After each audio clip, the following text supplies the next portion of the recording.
राम कृष्ण हरी जय जय राम कृष्ण हरी जय जय राम कृष्ण हरी राम कृष्ण हरी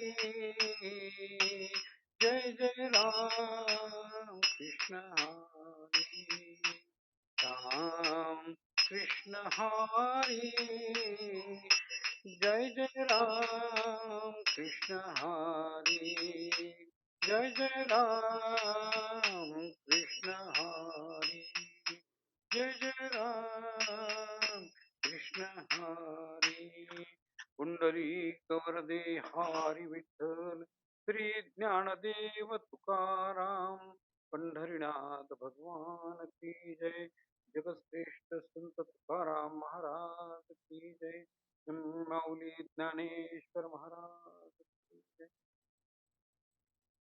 श्रोते हो, आजपासून देहू येथून संत तुकाराम महाराज यांचा पालखीचा प्रस्थान सोहळा संपन्न झालेला आहे. आपण पाहिलं की काल महापूर इंद्रायणीला आलेला होता. ज्ञानेश्वर माऊली आणि संत श्रेष्ठ तुकाराम महाराज यांच्या अनुक्रमे आळंदी आणि देहू नगरीमध्ये इंद्रायणीला प्रचंड असा पूर आलेला असल्यामुळे शासनाने ज्या ठिकाणी वारकरी आहेत त्याच ठिकाणी थांबा असं भाष्य केलं होतं आणि त्याप्रमाणे दरवर्षी एवढी गर्दी त्या ठिकाणी वारकऱ्यांची मांदियाळी जमली नाही.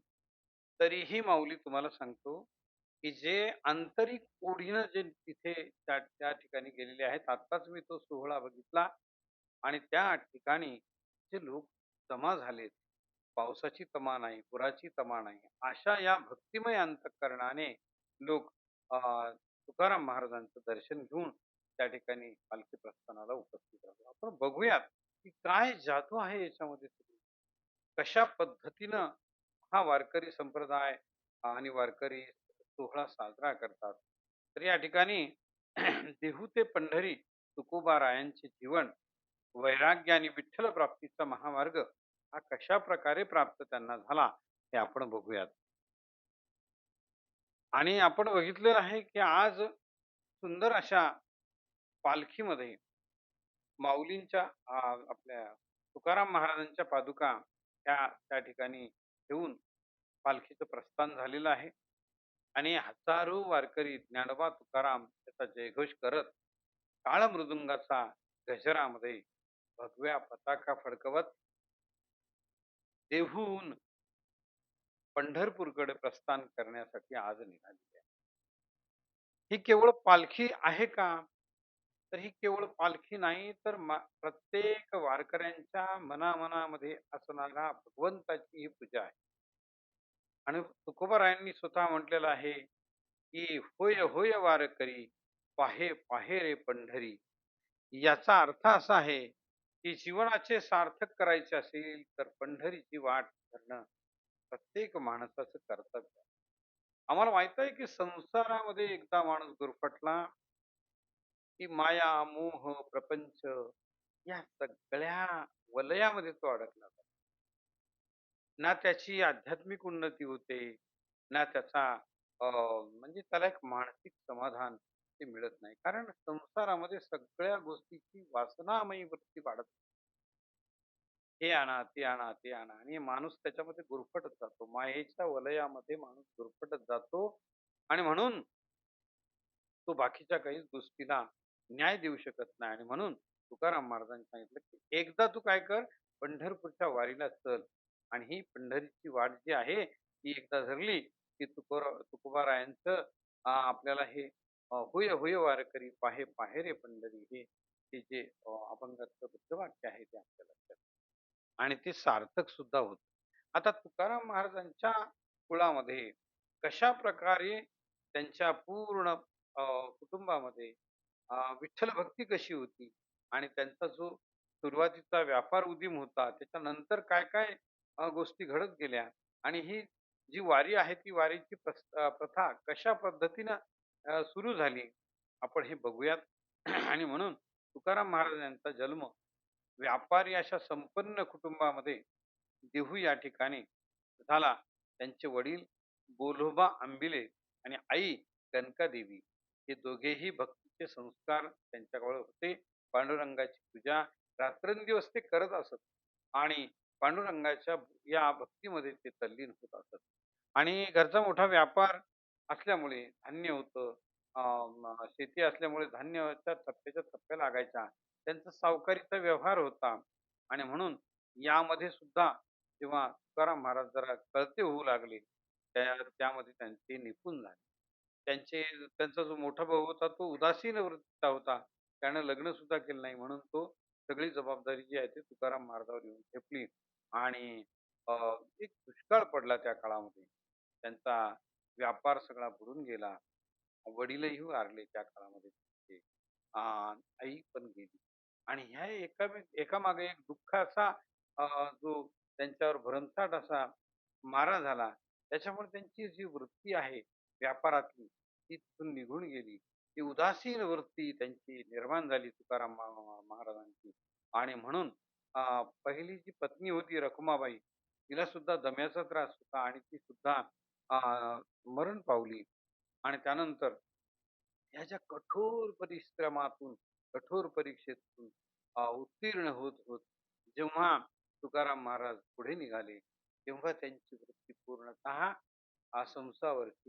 संसारावरती निघून गेली होती. पण पहिले जी पत्नी त्यांची होती रखुमाबाईची आग्रहास्तव त्यांनी दुसरं लग्न केलं आणि संतती आपली वाढावी म्हणून यासाठी त्यांनी त्या रखुमाबाईचं ऐकलं. पण ते काय म्हणतात या सगळ्या प्रसंगामध्ये, की ते त्यांच्या अभंगातून म्हणतात, की "बरे झाले देवा निघाले दिवाळे, बरी या दुष्काळी पीडा."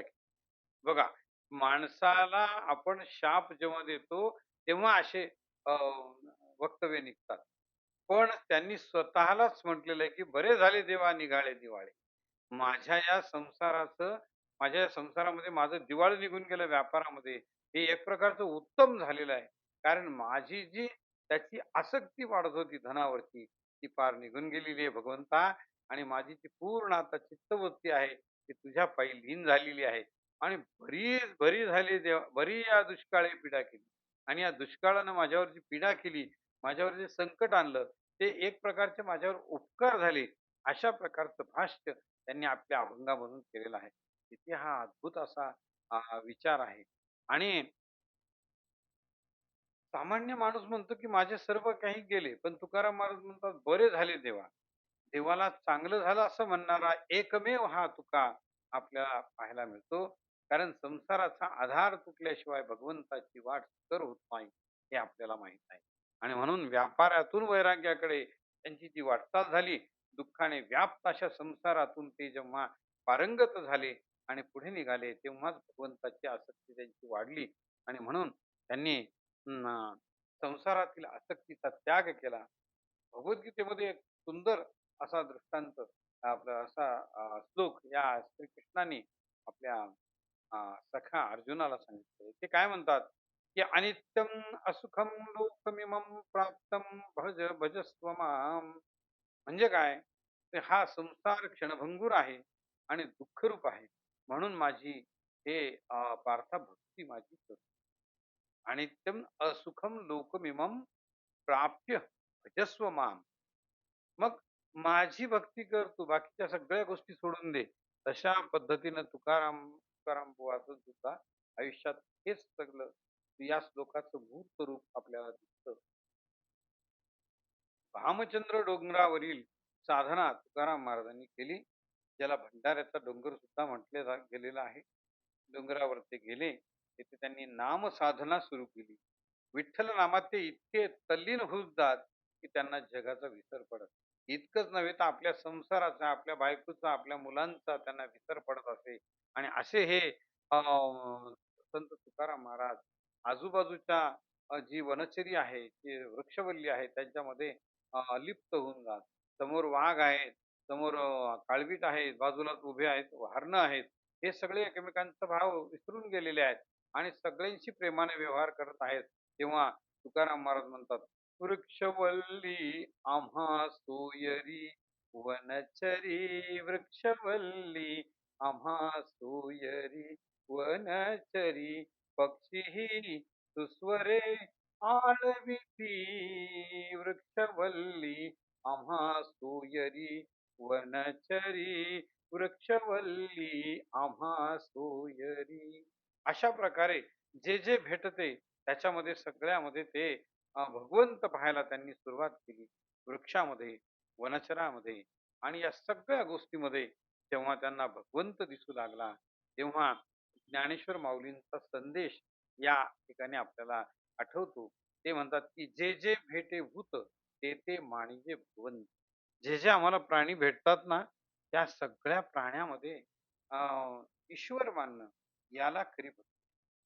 तुकोबा महाराजांनी हेच केलं तुकाराम. त्यांनी गरीब श्रीमंत, मोठा श्रीमंत असणारा किंवा जातीभेद जे आहेत ब्राह्मण, शूद्र किंवा वैश्य अशा प्रकारचा कुठलाही भेदभाव त्यांनी केला नाही. सर्वत्र विठ्ठल बघितला.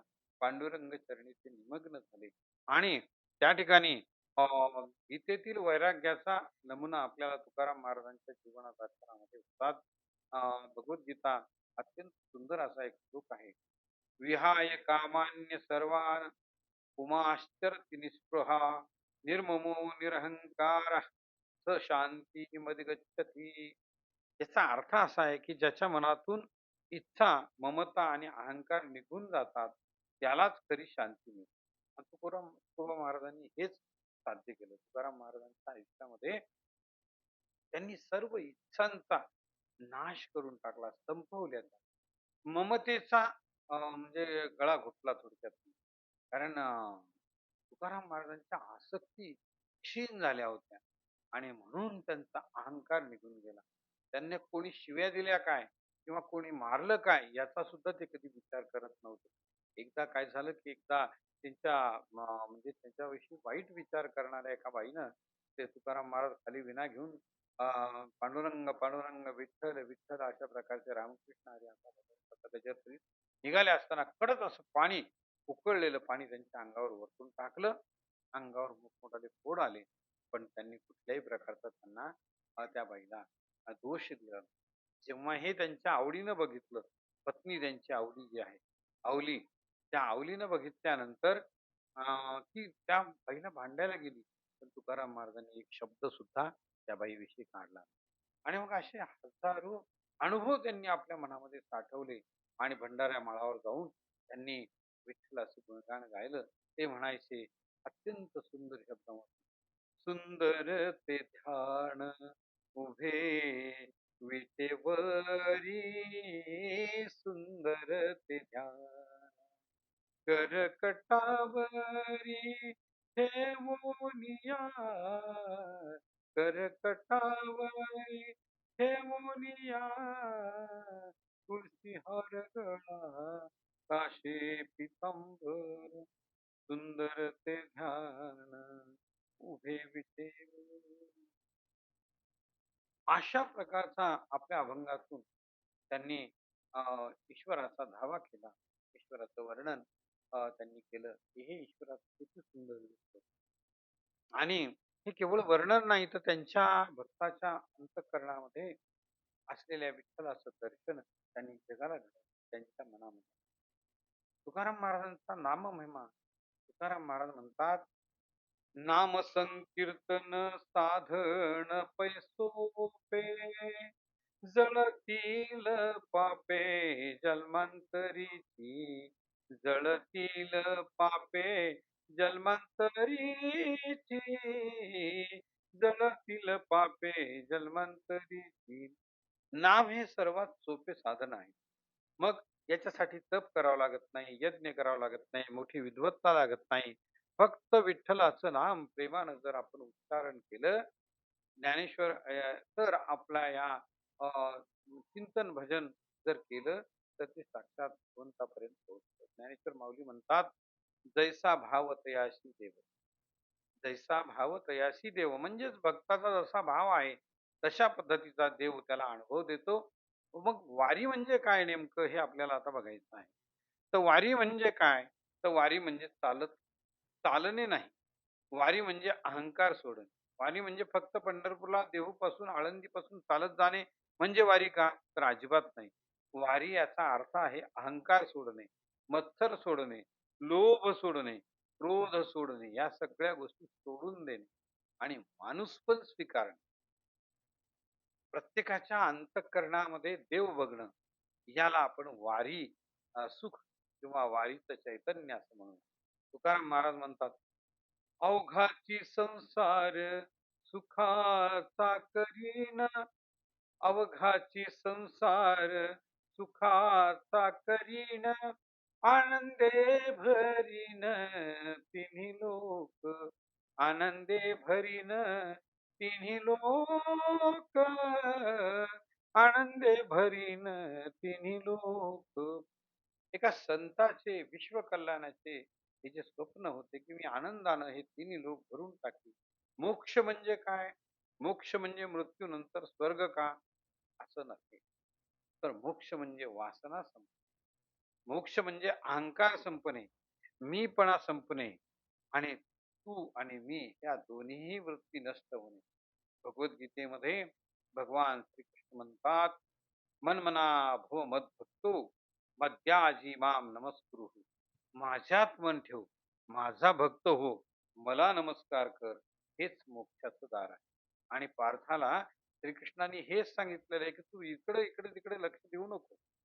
तू फक्त मला येऊन भज आणि मला शरणी म्हणजे सर्व गोष्टी तुला साध्य होतील. त्याप्रमाणे तुकाराम महाराजांनी हाच मोक्षाचा मार्ग स्वीकारला आणि कशा प्रकारे ते अ, अ, ईश्वरार्पण झाले, ईश्वराकडे गेले. त्यांना विदेही अवस्था प्राप्त झाली आणि म्हणून खरा आनंद त्यांना मिळाला. ते म्हणतात, आनंदाचे डोही आनंद तरंग, आनंदची अंग आनंदाचे, आनंदची अंग आनंदाचे. विठ्ठल भेटला म्हणजेच आनंद होतो. परमानंद प्राप्त होतो. त्याची सेवा, त्याची भक्ती, त्याचं नाम, त्याचे अभंग या सगळ्यामध्ये माणसाचं मन जेव्हा रमतं, तेव्हा आपोआपच मनामध्ये आनंद निर्माण. आणि जग जिंकण्यापेक्षा स्वतःचे मन जिंकणं हे खूप मोठी गोष्ट आहे आणि ते तुकाराम महाराजांनी साध्य केलं. आज तुकाराम महाराजांच्या देहूमधून आनंदाची वारी निघालेली आहे. प्रश्न असा नाही की पालखी पंढरीला कधी पोहोचेल. प्रश्न खरा असा आहे की आपल्या मनातील विठ्ठल जागा कधी होईल आणि तो जागा झाल्यानंतर आपल्या अंतरात्म्यामध्ये चैतन्याची निर्मिती कधी होईल. आपल्या घरात प्रेम वाढेल का? आपल्या व्यवहारात प्रामाणिकपणा येईल का? आपल्या जीवनात नाम घेता येईल का?